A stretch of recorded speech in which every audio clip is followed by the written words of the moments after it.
Bueno, ahora retomemos. Voy a ampliar un poquito la conversación con Macera antes de llegar a lo que nuestro amigo Fernando ha incluido del papel de Alfonsín en todo esto. Muy importante, políticamente incorrecto hablar de estas cosas. Obviamente. Yo tuve una discusión con Macera respecto de una segunda cuestión, y es la siguiente. Yo se los voy a poner a ustedes en términos policíacos militares. En el año 1975, ustedes saben que tenemos el operativo Independencia. 73. Eso. Perdón, 75. Me confundí con el operativo Dorrego. Dorrego. Entonces, les quiero recordar que Isabel dictó 2 decretos y no solo uno. En el primer decreto, Isabel dice, le pide, ordena a las Fuerzas Armadas, exterminar el accionar subversivo o guerrillero. En el segundo decreto, porque ya era evidente que cuando iban a matar guerrilleros, si la policía cuando va a matar a un chorro común hace un desastre, más los militares. Entonces Isabel dicta un segundo decreto que está escamoteado por completo en la política y la historia. El segundo decreto dice exterminar el accionar subversivo, pero toda aquella cosa que no sea una confrontación a tiros, hay que detener a la gente y ponerla en manos de la justicia. Disculpa, repetí los 2 decretos. Corto. Son 2 decretos. Sí. El primero es exterminar el accionar subversivo. El segundo es, en una confrontación contra la guerrilla, tenemos que distinguir la parte a tiros es a tiros, de cuando se capturen prisioneros, bajo cualquier concepto. La captura de prisioneros tiene que tener garantizados sus derechos y tienen los militares la orden de llevarlos a la justicia. Ahora te hago una pregunta. Se me va la tentación, me tienta. ¿No fue la misma Isabel que prohijó la AAA? Nuevamente, vayamos a las cuestiones secundarias y a las cuestiones primarias.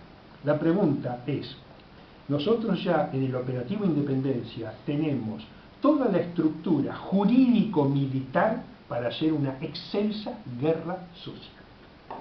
Es decir, en 1975 se diferencia claramente la pelea a tiros, guerra, en los montes tucumanos, guerra, confrontación militar clásica, con la tortura y secuestro de ciudadanos civiles en la ciudad de Tucumán y otras ciudades.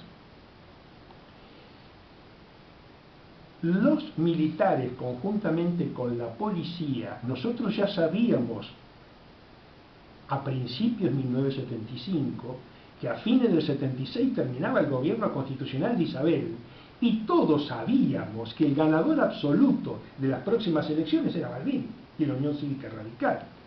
Entonces, esto es lo que no se ha conversado con los militares, que yo converso un poquitito con Macera. Lo voy a poner en términos como si yo me pongo al otro lado. Nosotros los militares teníamos los 2 instrumentos jurídicos para exterminar la guerrilla a tiros, y teníamos un instrumento jurídico para que aquel guerrillero que deteníamos mandara a la justicia.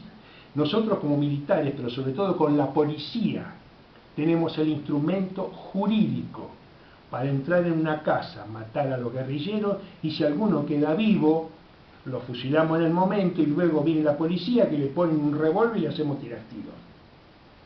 Y en la virtud que tenemos poder, así como la policía tiene poder para chupar presos y torturarlos, nosotros tenemos mucho más poder que ellos para chupar presos y torturarlos.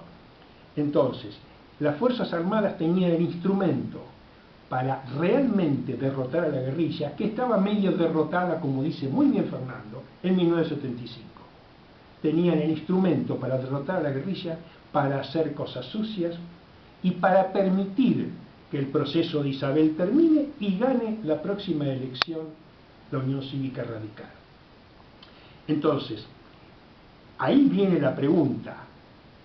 Almirante, si ustedes tienen el instrumento para hacer Gardel y Lepera, ustedes tienen el instrumento para dividir entre el poder civil y el poder militar, ustedes tienen el instrumento para derrotar a la guerrilla y quedar como triunfadores, ¿se pegaron un tiro en el pie o se pegaron un tiro más arriba?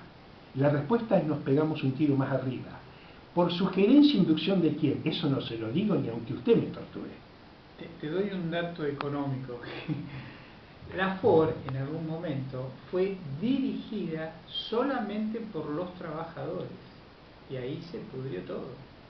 Cuando todo el sistema gerencial fue echado de la fábrica y los trabajadores pusieron todas las máquinas en movimiento, demostrando que no necesariamente se necesita tener a los GEOs manejando una empresa, Los CEOs, los CEOs, se pudrió todo. ¿Entendés? Porque, ¿qué dijeron los empresarios? No dejemos más que estos tipos sigan creciendo. ¿Entendés? Generémosle mucho disturbio, mucha sanata, mucho complejidad en cualquier cosa, para que no avancen más en el tema de tomar el poder real que tiene que ver con la conducción del país en términos empresarios, para liberarlo en serio de la garra de las multinacionales, que por supuesto no solamente estamos peor. Si ustedes aciertan el nombre de la persona que dijo lo que les voy a leer textualmente, pago una pizza con cerveza. Pues yo diría que pagues una cena, una pizza con cerveza. Bueno, una cena, está bien. Es impropio de un célebre médico y psicoanalista una Pero pizza Mau nos tiene corriendo la coneja. No, los invito a comer un asado en mi casa entonces. Ah, bueno. Ustedes traen el vino, Vos ustedes dijiste- traen el vino, vos dijiste- ustedes traen el vino. ¿Vos dijiste Mau o Mao? Mau. Mauricio, ¿no? Porque la cosa... Mugricio.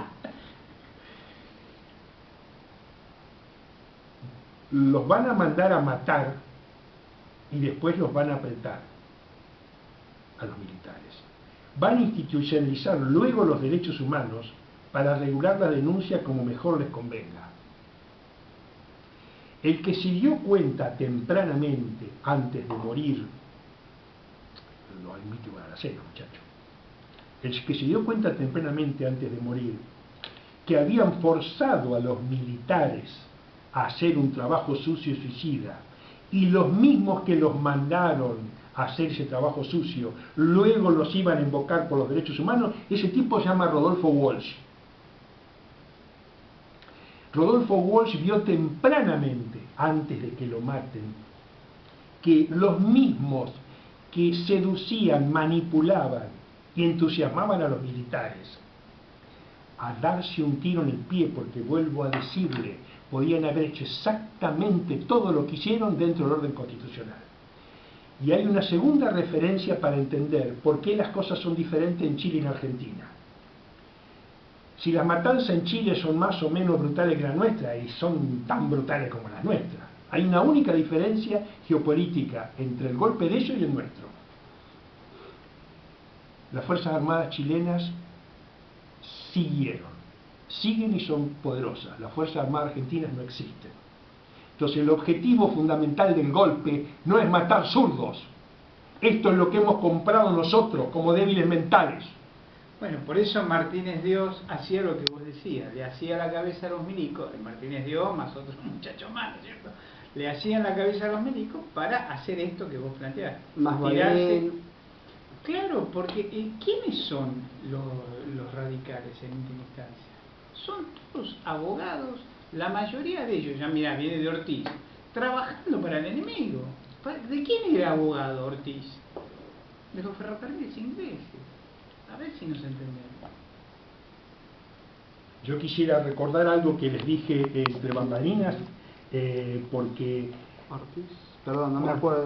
Roberto M. Ortiz, Sí, presidente Roberto, conservador que quiso terminar con el fraude y lo enfermaron y... El anterior a Castillo. Claro, después vino No, no. Castillo, después vino el peronismo. nosotros hemos hablado siempre de un golpe cívico, religioso, militar. Pero si ustedes se fijan a quienes hemos metido presos, es a los militares y a los civiles. A veces hemos hablado, y vos lo has recordado recién, qué cantidad de intendentes y de cuadros políticos le dio la UCR al gobierno militar. Muchos.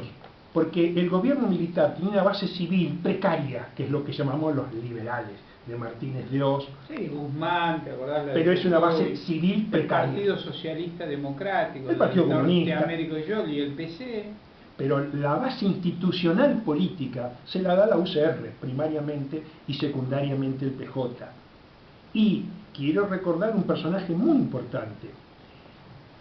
Roberto Gilavedra, Ricardo Gilavedra, es el procurador de la Corte Suprema de Justicia durante el gobierno militar y luego es el juez que juzga a los militares. Entonces, nosotros decimos, pero Zaffaroni era un juez que no vio nada. No vio nada. Elisa Carrió era una funcionaria de una fiscalía que tampoco vio nada. Al general Milani, que era un mocoso de 22 años, él vio, todo va preso. Gilavedra estaba en la Corte Suprema de Justicia, pero no vio nada. Y el tipo que formó parte de la Corte Suprema de Justicia Militar es el que luego juzga a los militares. Yo le dije, almirante, ¿ustedes van a hablar de esto? Y él me dijo, ni muertos, doctor. Y es la misma lógica que sigue Videla. Han preferido el suicidio posterior, porque una cosa es en el medio de la locura pegarse un tiro en la ingle, pero durante 40 y pico de años todas las jerarquías militares mantuvieron este encubrimiento absoluto de sus amos civiles. Y sus propios hechos criminales, porque muchas de las cosas que no se saben porque ningún militar describió qué se hizo con tal y cual cuerpo. Hay un silencio de omertá. Recién con el Ministerio de Defensa de Agustín Rossi se descubrieron actas de la Junta Militar, pero vos sabés que en el Estado todo se hace con papeles. No hay ningún papel que dispone que tantos cadáveres fueron trasladados a la fosa NN de tal cementerio. No hay ningún registro de la entrada de los desaparecidos y qué se hizo con ellos. O sea, la omertá que vos estás planteando nuevamente es militar. Lo que te estoy diciendo y los estoy diciendo, que la omertá es primariamente cívica y los que han mantenido a costa de su propia vida la omertá son los militares con tal de no denunciar a sus propios ejecutores. Esto habla de la complejidad de lo que pasó en el país. Yo pienso mucho, yo estoy convencido, lo que vos decís es así.